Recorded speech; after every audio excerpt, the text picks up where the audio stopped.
Esse é o mês da conscientização, como eu estava falando, da conscientização da infertilidade. Então, junho é dedicado a isso. E nada mais justo do que nós conversarmos sobre as neoplasias, principalmente o câncer de mama, né? Que é o segundo câncer mais comum nas mulheres, perdendo acho que somente pro câncer de pele, né? É assim, de tirar os cânceres de De pele aí do pele. sol, né, que são os mais Isso. comuns, mama, infelizmente, é o mais comum.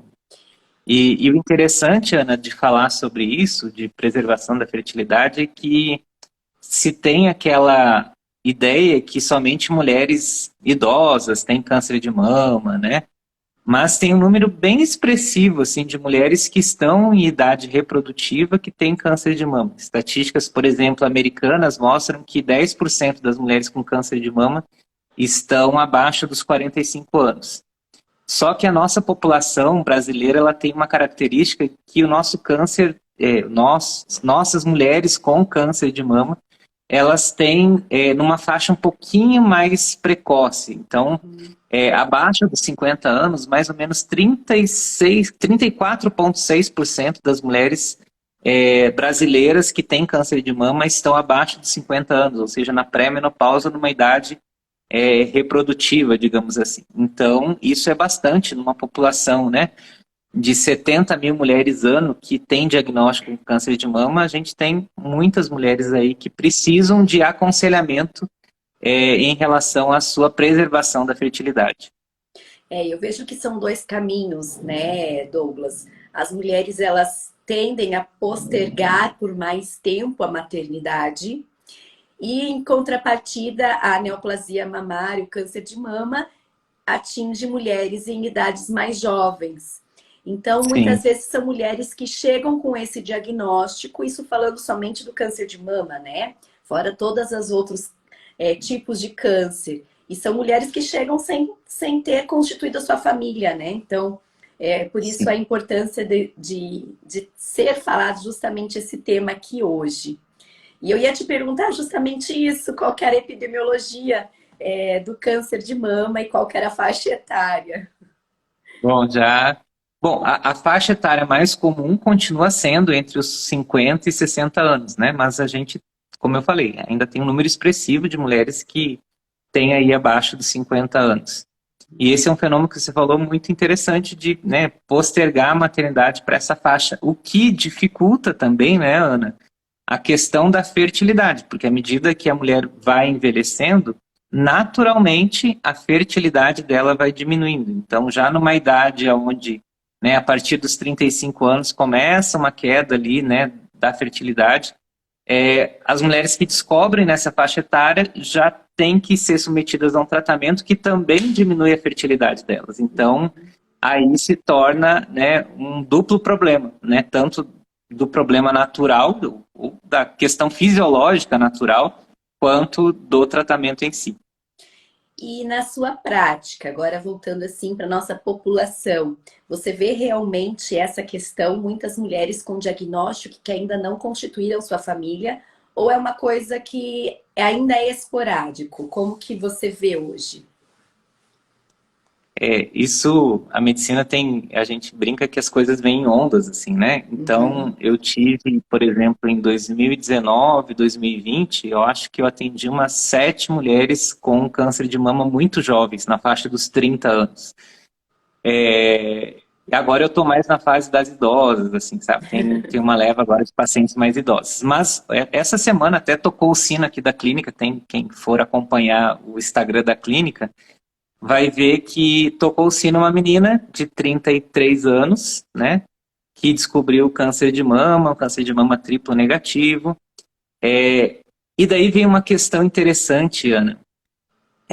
Tem a fundadora de uma fundação americana que financia muitas vezes mulheres que desejam engravidar após o diagnóstico de câncer.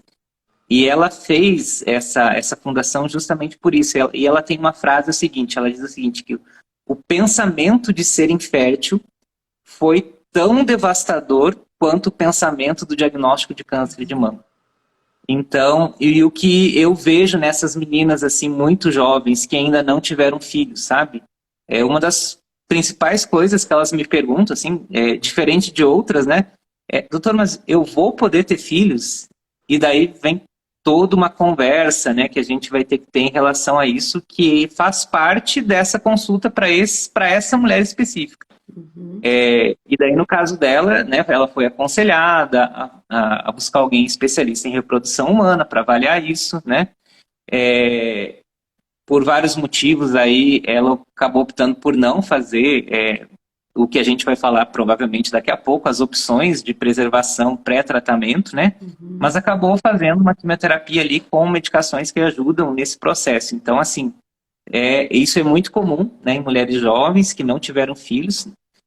Felizmente, isso não é o cenário do dia a dia, mas acontece, né? Assim, de mulheres muito jovens sem filhos virem com um diagnóstico de câncer de mama, e essa é uma das principais preocupações. Frente ao diagnóstico, né, de um câncer de mama, como que é feito o aconselhamento dessas pacientes? Como que você aborda essas pacientes em relação à fertilidade delas, Douglas? Sim. Eu acho que, assim, fora questões de diagnóstico de câncer, né, que isso dá um outro tema, mas a primeira questão vem, eu acho que é a minha segunda pergunta na anamnese, sabe, independente da mulher. Eu acho que por causa da ginecologia anterior, a minha anamnese começa com idade, número de filhos, né, o gesta, para, último parto, amamentação, e eu faço igual uma anamnese ginecológica, assim. É que está incrustado em você, são muitos anos só de ginecologia sem a mastro. Sim, sim. Então, essa é a primeira pergunta, você tem ou não tem filhos? E daí vem uma questão também que a gente, assim, ter sido ginecologista, eu disse que eu fui porque hoje eu tô quase só na mama, mas a gente nunca deixa de ser, né? Mas isso me fez saber entender um pouco as mulheres, por exemplo, assim, tem mulheres que não têm filhos e era opção delas não ter, né? E ok, seja porque ela, né, não queria mesmo, ou porque não era o melhor momento, ou ela nem tinha parceiro ainda, né? Isso acontece, então eu tenho que avaliar qual que é o momento dessa mulher. Mas às vezes a gente tem uma ilusão de que quem já tem filhos não quer mais ter filhos, né? Daí a pergunta é, você ainda quer ter filhos, né? Então, assim, a gente não pode desconsiderar essa realidade também de pessoas que querem ter. Eu tenho 3 filhos, né? O plano era 4. Então, assim, a gente gosta de povoar o mundo. Tudo bem, né? Então, essa é a primeira questão. A outra que eu tenho que avaliar, daí entra a doença. Qual que é a gravidade dessa doença, a extensão dessa doença, né? Porque isso vai eu vou ver a rapidez com que eu tenho que fazer algum tratamento ou não. É diferente, por exemplo, uma menina com um tumor de 1 centímetro, axila negativa, né? Que talvez eu possa me dar o luxo, entre aspas, de esperar ali mais 1 ou 2 semanas para iniciar algum tratamento, para ela conseguir fazer alguma técnica de preservação de fertilidade. Por outro lado, talvez eu estou na frente de uma mulher com um câncer de mama muito avançado localmente, onde o tempo ali está correndo, ou às vezes até uma paciente já com metástase. Então, eu tenho que avaliar esse momento da doença também.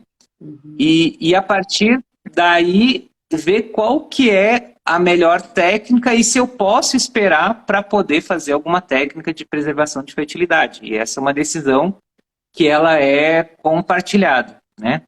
Daí vem outras questões logísticas do negócio, que eu falei anteriormente, a questão, será que essa mulher já tem um parceiro definido para ter um filho, né? E isso também vai impactar, por exemplo, na técnica de fertilidade, de preservação da fertilidade. E outra coisa que daí eu deixo nas mãos do especialista, né? Será que a logística dessa mulher permite que ela faça alguma técnica de reprodução humana? E logística, não vou dizer, não vou esconder o jogo, é financiamento disso, né? Será que ela tem condições de arcar com isso e depois manter isso durante o tempo? Porque existe uma manutenção, né? Dos óvulos, ou seja, do embrião, ou seja, então, tudo isso tem que ser discutido. E a partir daí, eu tenho que ainda já pensar e discutir com ela, Ana, quando que seria o melhor momento após o tratamento, correndo tudo bem, que ela poderia engravidar, até para ela ter um planejamento disso tudo, né? Então, isso que é o aconselhamento. A gente tem que abordar todos esses fatores, né?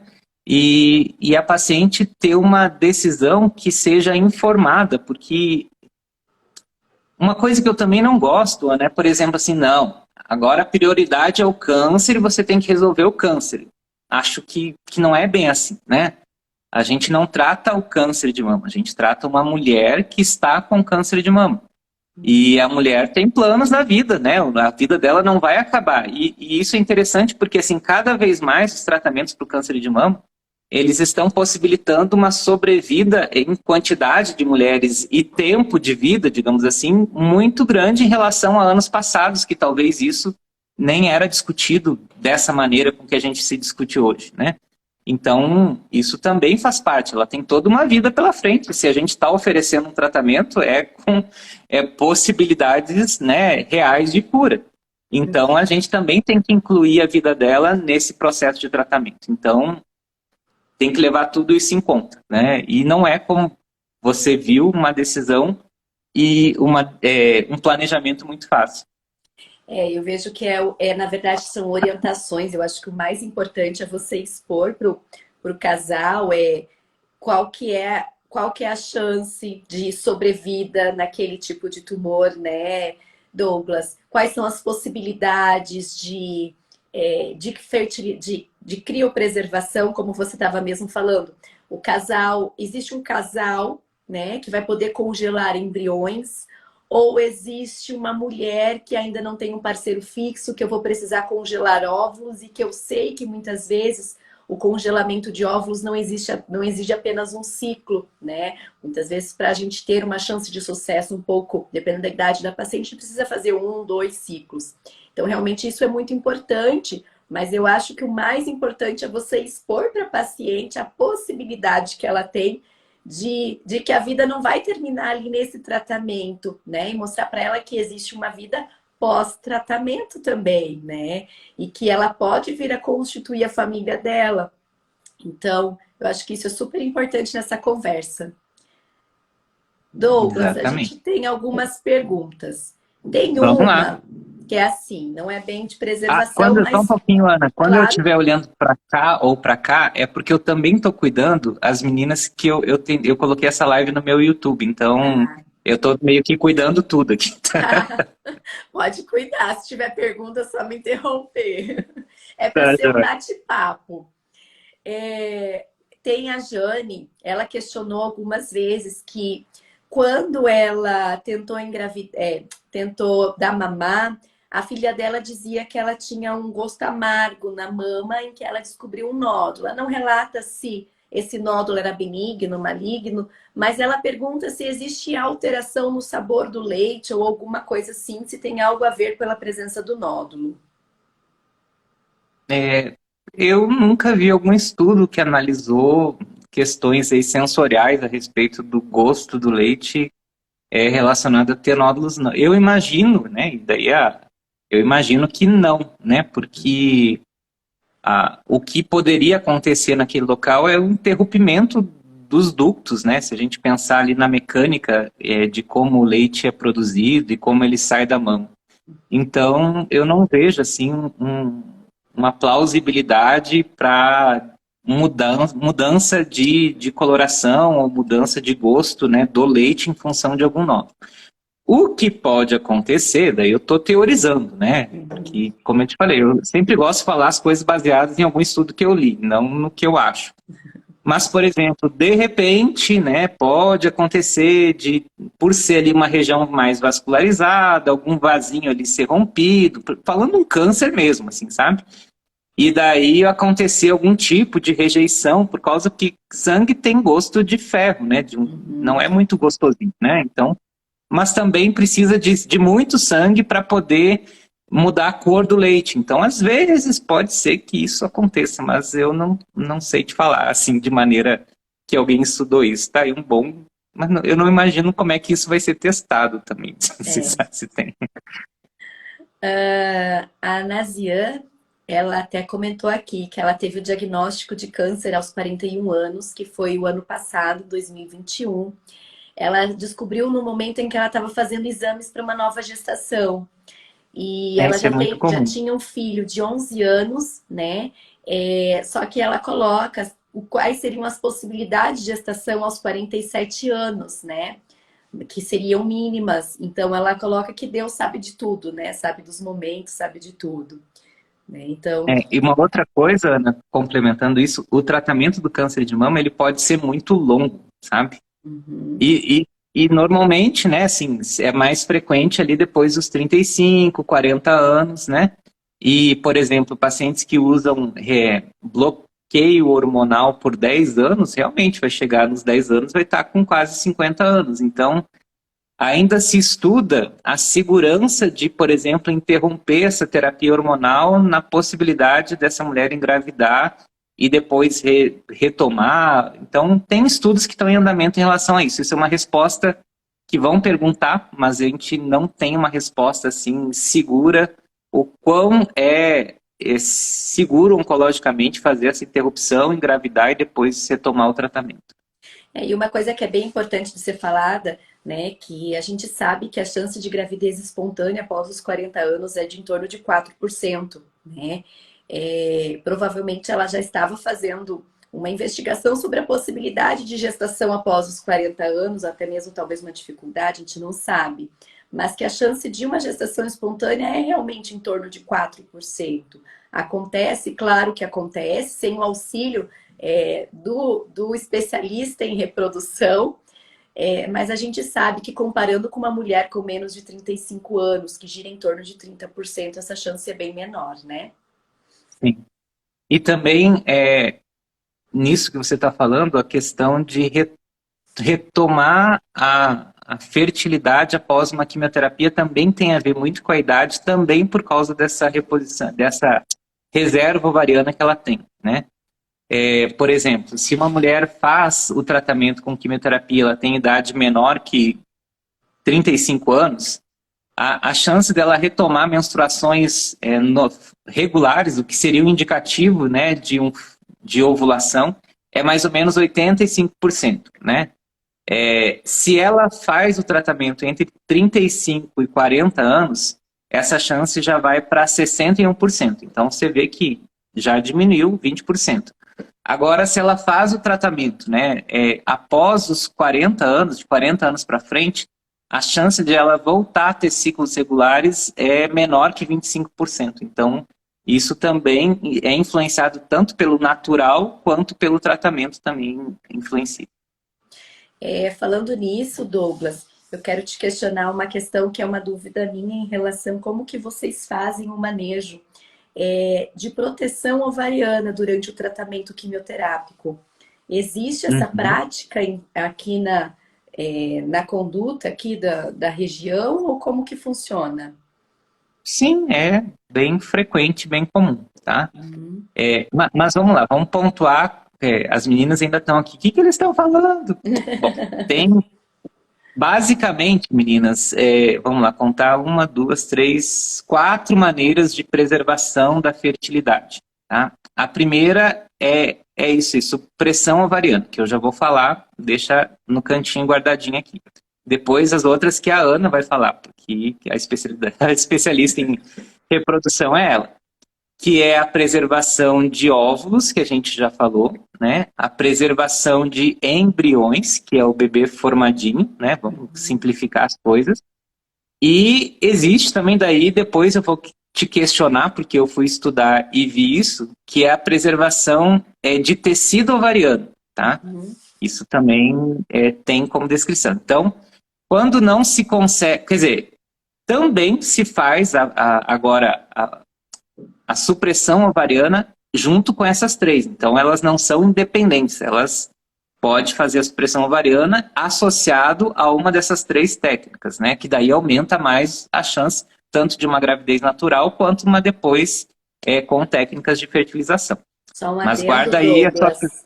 Só um adendo, a supressão ovariana, então, que o Douglas está falando, né? É justamente para a gente tentar evitar essa falência ovariana que normalmente as drogas quimioterápicas acabam fazendo, né? Então, para a gente evitar uma menopausa precoce, que não é mais um termo utilizado, a gente acaba usando alguns medicamentos justamente para tentar minimizar os danos, né? Os efeitos adversos do quimioterápico no ovário, né? Sim. Mas antes de eu continuar falando, eu não sei se esse assunto está interessando as meninas. Pode ser que elas ainda não compartilharam essa live com outras meninas. Então, se você está gostando, está aqui, nossa, o que eles vão falar agora? Compartilha com a sua amiga, compartilha lá no grupo das meninas que fazem quimioterapia com você, que pode ser que alguém esteja precisando de escutar essa live. Se você está assistindo no YouTube, pega o link e põe lá no grupo de WhatsApp e tudo mais. Então, vá espalhando essa live aí, porque o assunto é interessante e a gente nem começou ainda, né, Ana? Tá só no início. A gente vai falar da primeira estratégia. Para começar a falar de supressão ovariana, a gente tem que entender, Ana, como que a quimioterapia funciona, tá? Então, a quimioterapia, ela atinge células que estão em divisão celular, ou seja, as células que estão se reproduzindo. Só que ainda, né, em 2022, os quimioterápicos que a gente tem, eles não são seletivos, eles não são que nem aquele míssil que vai só na célula, né, de câncer, assim. Ela acaba atingindo outras células do corpo que estão em divisão. E daí o que percebe-se são os efeitos colaterais da quimioterapia, como queda de cabelo, porque o cabelo está sempre crescendo, né? Muitas vezes sintomas gastrointestinais, porque o nosso sistema digestivo também está sempre se renovando, queda de imunidade, porque as nossas células de defesa também estão sempre se renovando. E a gente não lembra do ovário. As mulheres, elas já nascem com um número contadinho de óvulos, né, que são, né, a parte feminina aí do bebê. Só que lá quando nasce, elas não são todas óvulos, a gente chama de oócitos, né, folículos primordiais e tudo mais. E esses folículos, eles estão sempre crescendo, né, para que quando os hormônios femininos atingem o ovário, ele começa a selecionar ali alguns óvulos, normalmente de 10 a 15, né? Para daí um deles ser aquele que vai ser o escolhido, digamos assim, para ser liberado na época da ovulação. Então, a quimioterapia também age nesses óvulos que estão ali crescendo, né? Então, por isso que a quimioterapia pode causar uma falência ovariana, porque ela atinge essas células que não estão bem se multiplicando, mas elas estão ali com o DNA exposto, digamos assim, à quimioterapia.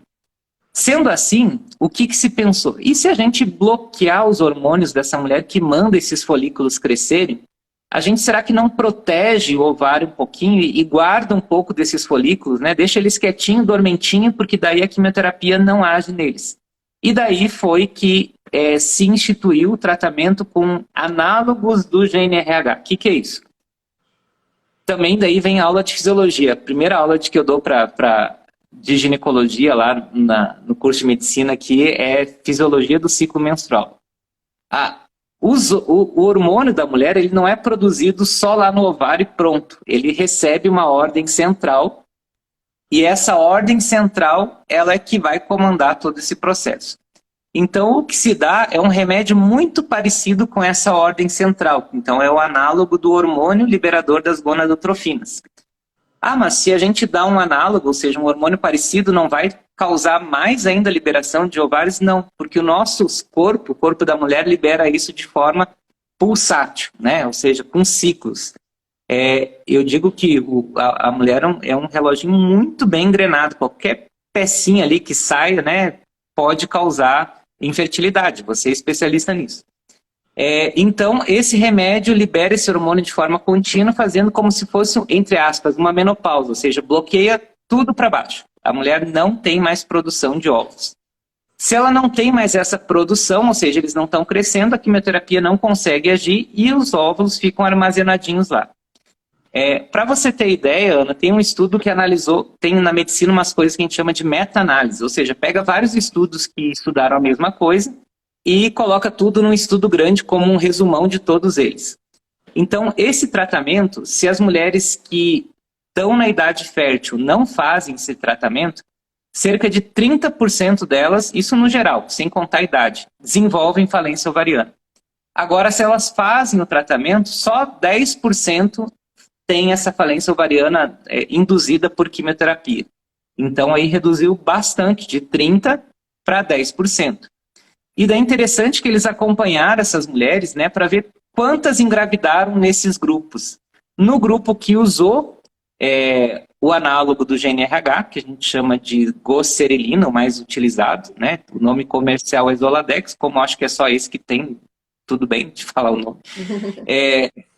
Mas, já que eu estava, o número de gravidezes no grupo que usou, das 800 e poucas mulheres que foram divididas em 2 grupos, 20 engravidaram no grupo que não usou. E no grupo que usou, 37 engravidaram. Então, deu uma diferença também bem grande no número de gravidez. Então, é uma estratégia interessante que não tem muitas efeitos colaterais a mais, porque já existiria uma falência ovariana por causa da quimioterapia. O que você faz é induzir essa falência antes de dar a quimioterapia para poder preservar essa fertilidade depois. Então, esse é o tratamento que faz com que as mulheres tendem a voltar, né, a menstruar e, consequente, ovular após o tratamento com a quimioterapia, principalmente das quimioterapias, uma chamada ciclofosfamida. Uhum. E também interessante, né, falar que não, ele também faz uma proteção, acaba fazendo uma proteção, inclusive, de sintomas de menopausa, né? Então, sim, são a gente mulheres está que falando aqui acabam se em infertilidade, beneficiando mas né, Uhum. calorão, secura vaginal, Isso, osteopenia, tem várias coisas que a gente previne também com esse tipo de tratamento. isso mesmo. Eu vou perguntar aqui as outras dúvidas, tem mais uma aqui, tá? Quem teve câncer hormonal positivo, pode engravidar depois do tratamento? Eu acho que a Pode, dúvida é num tumor o que a hormonal, gente né? tem que avaliar é o melhor momento, né? Então, é isso que também daria uma live só disso. Aham. Mas, Ana, agora eu que te pergunto, e os outros métodos? O que são? Tá. O congelação de óvulos, congelamento de embriões e congelamento de tecido ovariano. Isso é feito de rotina? Como é que tem sido a experiência aí? O tecido ovariano, a gente acaba fazendo congelamento naquelas pacientes em que a gente acaba não tendo ainda a menarca, então a primeira menstruação. Então a paciente não está na menarca, não teve primeira menstruação, ela não cicla. Então seria naqueles tumores mais da adolescência, da fase mais infantil que a gente acaba preferindo, né? Na questão da fertilidade, de preservação em mulheres que já tiveram a primeira menstruação, que estão numa fase adulta, é sempre óvulos ou embriões, né? A gente tende a orientar as pacientes a fazer o congelamento de embriões, porque a gente sabe que a taxa de sucesso, né, a taxa de gestação é melhor do que quando a gente faz a criopreservação de óvulos. Então, a gente precisa de muito mais óvulos armazenados para ter uma taxa de gestação semelhante.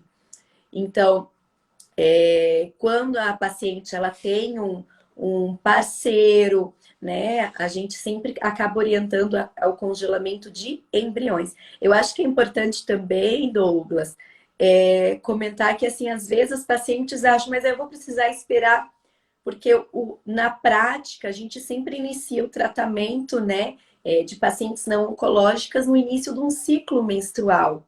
Então, a paciente Uhum. menstrua, nesse início a gente vai iniciar o tratamento de indução, né, dos ovários, com os indutores. E a grande dúvida, mas e eu com o meu diagnóstico de câncer de mama, eu vou precisar esperar, né? E é porque a grande preocupação é o tempo. Então a gente fala que não, que a gente inicia independente da fase do ciclo menstrual que essa paciente está. E aquilo que você comentou antes é muito verdade. O quanto isso iria atrasar o tratamento, normalmente em torno de 15 dias, que é o que a grande maioria das pacientes acabam questionando. qual que é o tempo para que eu preciso para fazer o congelamento. Então, é mais ou menos esse período de 15 dias. Né? E daí, por outro lado, daí vem a pergunta para mim, talvez não te pergunto isso, mas e esse monte de hormônio que vão me dar para poder tirar esses óvulos, não vai piorar o meu quadro, já que às vezes eu tenho um câncer hormonal positivo, né? É uma pergunta que tem seu fundamento, mas isso foi avaliado, né? E não piora o resultado do tratamento. E por outro lado, tem até medicações que são utilizadas para tratamento de câncer de mama que podem ser utilizadas para indução de ovulação. Então você vai estar tratando entre aspas, que não é bem o contexto, né? Mas vai estar com medicações que não interferem nesse processo. Pelo contrário, você vai utilizar depois para poder fazer seu tratamento. É isso mesmo. Hoje a gente tem falado muito do uso dessa medicação, que é o letrozol, né? Que muitas pacientes acabam chegando no consultório até questionando, mas eu vou tomar um medicamento que de bula diz que é para tratamento de câncer, mas é um tratamento muito usado como indutor de ovulação aqui, né? E ele a gente tem usado hoje porque ele reduz o nosso nível de estrogênio. Então, é aquela paciente que, às vezes, a gente não pode fazer um pico de estrogênio pela ovulação, né? Pela indução da ovulação, a gente acaba usando o letrozol para diminuir esses valores. Esse que você está falando, né? Sim, sim. Então, e é seguro, mesmo que aumente um pouquinho, é um curto período de tempo, então que não vai causar problemas aí para você. E para embriões, o tempo, digamos assim, eu sei que o tempo para retirar os óvulos é o mesmo, né? Os 15 dias ali. Mas para fazer, depois ela quer ver se deu certo ou não, quanto tempo mais para ver se o embriãozinho vingou, digamos assim. Aí depende qual que é o momento de congelamento. Então, a gente tem a possibilidade de fazer o congelamento no terceiro dia de vida do embrião, que a gente chama de D3, né? Ou a gente tem a possibilidade de fazer o congelamento no quinto dia de vida do embrião, que ele já é, na verdade, um blastocisto, que é D5. Então, de 3 a 5 dias após a captação do óvulo, né, a gente já pode ter a noção de quantos embriões se formaram a partir daquela fertilização. E daí vem outra pergunta. Algumas mulheres perguntam, mas eu só quero ter um filho. Para que eu tenho que congelar mais de um embrião, digamos assim? Porque na reprodução tudo precisa de um ciclo perfeito, né? Então, nós precisamos ter bons embriões e um preparo endometrial, uma saúde, um nível de saúde daquela paciente perfeito para a implantação daquele embrião. Então, são muitos fatores que interferem até nós chegarmos no beta-HCG positivo. Hoje mesmo eu estava conversando no consultório e a gente fala assim, eu acho que na sua área também, na Masto, né? A gente trabalha muito com estatística, né? Então, a gente traz a estatística para a paciente. E tudo vai depender da idade da paciente. Então, pacientes de 30 anos congelando embriões é diferente de uma paciente de 40 anos congelando embriões, né? Então, nós estamos falando até de alterações genéticas que a gente sabe que são mais prevalentes após os 40 anos, né?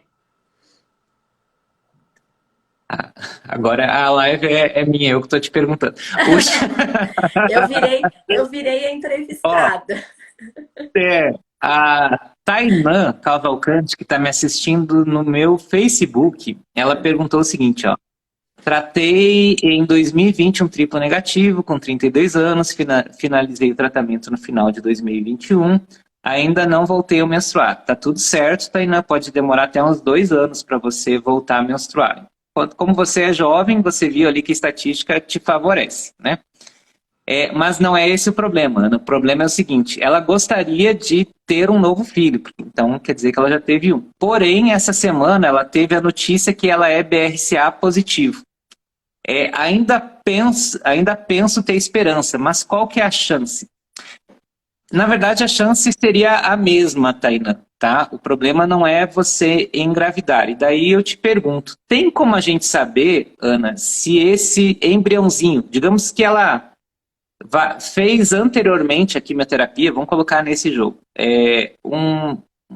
coletou os óvulos, digamos que ela já tem parceiro fixo, coletou o espermatozoide, fez uns embriãozinhos lá que você falou, tá lá no D3, que nem você falou, eu tenho como saber qual desses embriões vai carregar essa mesma mutação da mãe, e se é ético eu escolher qual dos embriões eu vou implantar no futuro, se eu posso colocar só os negativos, digamos assim, para a mutação. Como é que você vê isso?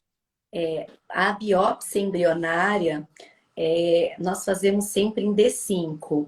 Então, é um processo em que a gente deixa o embrião chegar em blasto, né? E se faz a pesquisa genética, que é o PGTA, né? Então, a gente retira uma parte, não é do embrião, é do trofoblasto, que é aquela região do embrião, vamos dizer, que vai acabar formando os anexos, a placenta, que vai formar essa estrutura na gestação. Então, a gente biopsia essa região. E tem sim como a gente saber se esse embrião ele é portador ou não da mutação do BRCA. E é ético sim fazer a biópsia e orientar a transferência ou não apenas de embriões que não são geneticamente mutados. Porque a gente sabe a relação do BRCA com o câncer, né? Não só de mama, como câncer de ovário, então como com outros cânceres. Então, assim, é sim viável e é sim possível fazer isso. Que eu acredito que deve ter sido uma das perguntas dela, né? Sim, e isso, vamos colocar agora num outro contexto. Ela não fez isso antes da quimioterapia, tá? E agora ela voltou, ela passou ali, digamos, 2, 3 anos, ela tá com 32, 35, ok, até consegue ali engravidar espontaneamente. E se ela optar por fazer isso depois? Ela teria melhores condições até de engravidar do que naturalmente, digamos, se você induzir a ovulação, pegar o espermatozoide do parceiro e daí fazer uma fertilização. E se nesse processo depois ela também consegue fazer todo esse processo de seleção dos embriões? Sim, na verdade a biópsia do embrião ela é muito indicada justamente nesses casos. Pacientes que são portadores de algumas doenças, né? Atualmente eu tenho até um caso de um paciente que ele é portador, todos os homens são portadores da mutação, porque é uma mutação em que está relacionada com o cromossomo Y. Então, a gente consegue selecionar, através da biópsia, todos os embriões femininos e possibilitar a transferência somente dos femininos. Da mesma questão do BRCA, da mesma questão de outras alterações genéticas. Então, isso sim é possível. Tá bom, te entrego aí as perguntas. já tirei as minhas curiosidades. Mas é uma coisa que se discute bastante. Inclusive, eu lembro que foi um tema de uma das aulas da pós, foi justamente essa, se era ético eu transferir ou não um embrião sabidamente BRCA positivo ou negativo. É bastante, vamos dizer, controverso, mas tem o seu fundamento, porque você vai transferir um embrião que é geneticamente BRCA positivo e que a gente sabe que lá no futuro vai ter uma chance maior do câncer de mama, de ovário e outros, né? Sim. Deixa eu ver aqui. Que mais que nós temos de dúvidas? Tem mais alguma aí? Deixa eu ver aqui, que eu tenho que correr bastante coisa. Aqui uma paciente, a Bárbara, questionou se ele pode alterar a fertilidade da mulher. É bem difícil, assim, sabe? Como eu te falei, é mais provável que essa alteração da fertilidade seja do decorrer dos anos, passando, usando tamoxifeno, do que o próprio tamoxifeno. Mas eu tenho uma dúvida que, assim, eu posso engravidar tomando tamoxifeno? Daí melhor não, tá? Porque o tamoxifeno pode causar alguns problemas, não é muito frequente, não é em todos, não entra em desespero se você engravidar e estava tomando tamoxifeno. só vai ter que passar por um cuidado maior, uma gestação, né, de um risco maior, até a gente saber se está tudo bem com o bebê. Mas não é bom engravidar. Pelo menos tem que suspender uns 3 meses, né, que é o tempo aí de o organismo eliminar todos os metabólitos, para depois você poder engravidar. E a pergunta que é se eu posso parar o tamoxifeno e engravidar e depois continuar ou depois parar de vez, isso ainda está sendo estudado, não tem uma resposta baseada em evidências para poder fornecer. Que eu acho que é mais ou menos o que a Maria comentou aqui, que ela descobriu câncer aos 20 anos e ela ainda vai fazer uso do tamoxifeno por 10 anos.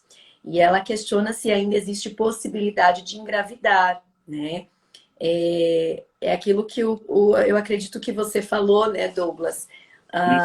Vai depender, provavelmente ela vai retornar aos ciclos naturais, porque é uma paciente muito jovem, que fez provavelmente a proteção, né, do ovário durante o tratamento. Então, e ela, mesmo depois de 10 anos, ela ainda vai ter 30 anos. Então, para nós da reprodução, é considerado uma paciente jovem. Então, que vai ter, com certeza, uma chance de gravidez nesse período, sim. Uma outra pergunta nesse sentido, daí, assim, também uma pergunta plausível, assim, né? Poxa, mas se eu tive câncer de mama, por exemplo, hormonal positivo que seja, e a gravidez é um momento da mulher onde ela tem uma sobrecarga de hormônios para, né, para desenvolver o bebê. Isso não vai piorar as minhas chances de curas futuras, né? Então, isso foi também analisado em estudos que, né, com limitações, porque sempre são estudos que a gente olha para trás. O ideal é ser estudos que a gente olha para frente, né? Mas uma meta-análise, ou seja, uma análise de vários estudos, mostrou que não há problema, tá? Que as mulheres não tiveram redução das suas chances de cura. Pelo contrário, os estudos mostram que houve um aumento, né, na sobrevida das mulheres. Mas daí também tem alguns erros nos estudos, não que o estudo errou, mas é porque normalmente quem engravida são aquelas mulheres mais saudáveis, né, que tiveram ali o retorno da sua fertilidade. Então talvez sejam essas as que tiveram melhores chances por causa disso. Mas não piorou, o que interessa, né? Então, se você pensa em engravidar depois, não tem problema. Mas eu posso a partir de quando? É outra pergunta. Se você não está usando um bloqueador hormonal, tá?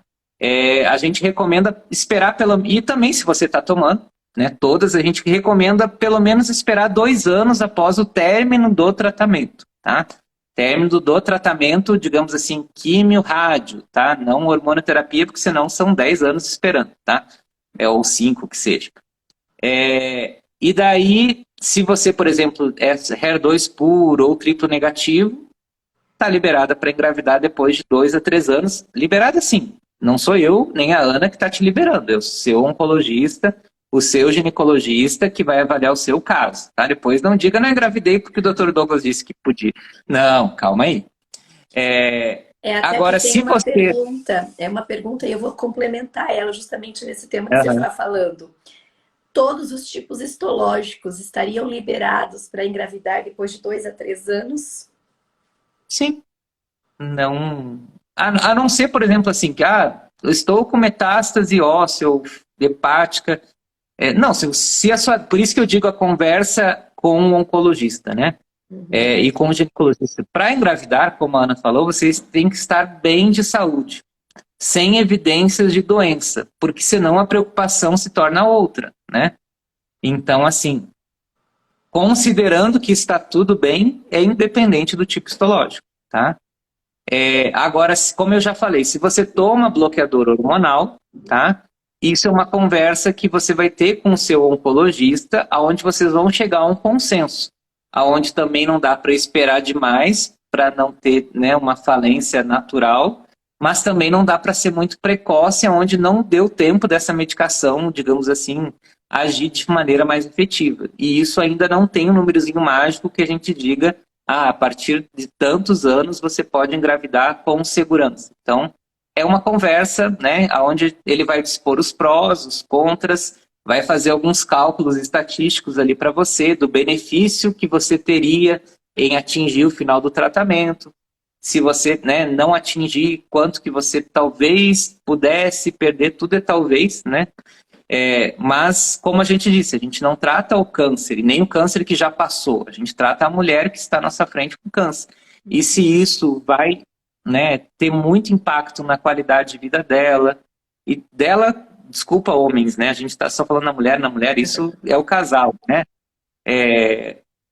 Então é uma coisa que deve ser considerado, né? Mas o melhor momento é uma conversa muito franca entre todo mundo.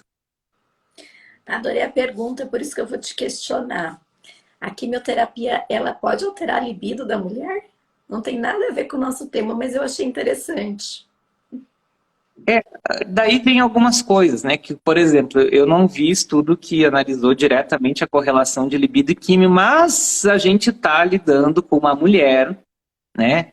Que está com um diagnóstico recente de câncer de mama, com todo o impacto emocional que isso causa, né? Tomando uma medicação que interfere nos hormônios, e a gente sabe que a parte hormonal tem influência na libido. Então, considerando esse momento, é esperado que uma mulher, por causa de todo esse processo, tenha diminuição na sua libido. Agora, não é a medicação em si que vai lá e bloqueia a libido, e sim todo o contexto, né, dessa mulher que ela está passando. Concordo, é a tua resposta. A libido, para mim, ela é multifatorial e concordo com a questão psicológica de tudo isso que a mulher está passando naquele período, né? Tem mais alguma pergunta aí do seu, Douglas? Relacionado ao tema da live, eu acho que eu já pontuei as principais e a gente também já pontuou aqui os principais dúvidas aqui. Tá, eu só vou comentar uma questão só, que a gente comentou do Zoladex. Então, a paciente questionou se fazer uso do anastrozol, do Zoladex, poderia ter uma chance de engravidar. Eu acho que o mais importante seria, assim, saber qual que é o motivo, né, do uso, porque simplesmente o uso da medicação não vai impedir uma gravidez futura, mas o porquê que se usa essa medicação. Aí sim poderia estar trazendo uma dificuldade. É que também tem dois momentos do uso do Zoladex, por exemplo. Uma coisa é o que a gente falou, que é para paciente que está em quimioterapia para preservar os óvulos. Uma outra coisa é o Zoladex junto com o inibidor da aromatase como bloqueador hormonal em pacientes que são jovens com um alto risco, digamos assim, de recorrência dessa doença, que acaba usando por algum tempo, normalmente 5 anos, as duas medicações juntas. Então, daí entra no contexto de bloqueio hormonal, que daí entra no mesmo contexto que eu falei anteriormente. Então, se ela usou, preservou os óvulos, continuou usando, digamos assim, ok, mas depois a gente tem que retomar isso, e daí depende da sua idade, depende de vários outros fatores. Então, não é só ele que é o milagroso, digamos assim. Ele é para alguma função específica. Essa pergunta ela não veio nem questionando se era relação com o câncer de mama. Por isso, justamente, a dúvida, né? Se está sendo usado no tratamento ou por algum outro motivo, alguma outra doença, né? Eu acho que das minhas perguntas seriam mais essas mesmo também, Douglas. Não, mas eu acho que pelo o que eu fiz, assim, a gente tirou várias dúvidas, e também você pode comentar aí no Instagram da Ana. Depois, se tiver mais alguma dúvida em relação aos tratamentos em si de preservação da fertilidade, no meu, relacionados ao câncer de mama. E todas as quintas, com exceção de amanhã, porque eu estou antecipando essa live, Ana, eu faço uma live aqui de perguntas e respostas sobre câncer de mama. Então, e uma outra coisa, mais perguntas relacionadas a câncer específico, também eu tenho uma biblioteca de resposta de perguntas, que é o meu canal no YouTube. Então, se as meninas que te seguem quiserem se interessar por esse tema, mas para aquelas que estão com câncer, tá? Se você acha que tem câncer ou não tem câncer, não vai lá, tá? Porque, não, às vezes até pacientes minhas, doutor, comecei a te seguir, assistir seus vídeos, eu mais me assustei. Não, é porque não tá na hora, não é, ainda bem que não é para você assistir. É só para aquelas que já têm diagnóstico de câncer, a gente tira várias dúvidas, e sempre trazendo isso, né, Ana? Eu acho que você também de uma maneira que traga esperança, né, que diminua o medo dessas mulheres para que realmente a gente possa ajudá-las nesse processo, né? Lembrando que isso aqui é informação, que é muito importante, mas o seu caso específico, né, o que está acontecendo durante o seu tratamento, isso você deve comentar e perguntar para a sua equipe médica, não só o oncologista, né, mas toda aquela equipe que te cuida. Mas obrigada, Douglas, por ter aceito o meu convite. Né? Que agradeço, vai ter volta, não se preocupa. Tá. Aqui, ó, aquela paciente do anastrozol, ela questionou aqui, então eu vou ler a pergunta dela, tá? Ela Tá disse que bom. ela tem 42 anos e que descobriu o câncer de mama no passado. Ela fez quimio e rádio e agora está usando o anastrozol e o Zoladex para o tratamento. Aí ela queria saber Isso. se por conta da idade e... Deixa eu ver se ela perguntou. Eu acredito por conta da idade, tudo isso, e pelo uso da medicação, se ela conseguiria gestar no futuro. Você quer responder? Isso não, é que depende de quando que vai parar essa medicação, depende da reserva ovariana dela e tudo isso a gente só vai ter como avaliar após, né, parar com a medicação. Então, isso assim, existem, ou também acho que você poderia comentar isso, Ana, para encerrar. Daí eu acho que a gente encerrou todos os tópicos. Uhum. E quando não dá certo, né? Por exemplo, não conseguiu coletar óvulos, não conseguiu fazer embriões, né? Quais as opções que uma mulher tem, né, de ser mãe ainda, né, de conseguir esse sonho da maternidade e do casal, né, de ter filhos. Eu vejo assim, na questão dos 42 anos, eu vejo que o fator mais importante não seria nem o tratamento do câncer de mama, talvez, e muito menos o uso do anastrozol e do Zoladex, mas simplesmente a idade da paciente, aquilo que nós estávamos conversando no início da live. A gente sabe que a chance de uma gravidez espontânea após os 40 anos é em torno de 4%. Então, o fator idade na mulher, ele é muito decisivo para o sucesso ou não de uma gravidez. E não só espontânea, mas também na fertilização. Então, o que eu acho que a gente tem que deixar de mensagem mesmo é que assim como a gente não perde a esperança da cura no tratamento do câncer de mama ou de qualquer outro câncer, a paciente vai atrás até realmente se ver livre da doença naquele momento. Eu vejo assim que a infertilidade, o diagnóstico de infertilidade também não pode ser deixada a esperança de lado, né? E que se aquele casal ele pretende ter um filho, que ele precisa atrás, tirar as dúvidas, investigar e tudo isso. Então eu acho que tanto na minha área hoje quanto na sua área, eu acho que tudo se resume à esperança e não desistir, né? Exatamente. Muito bem.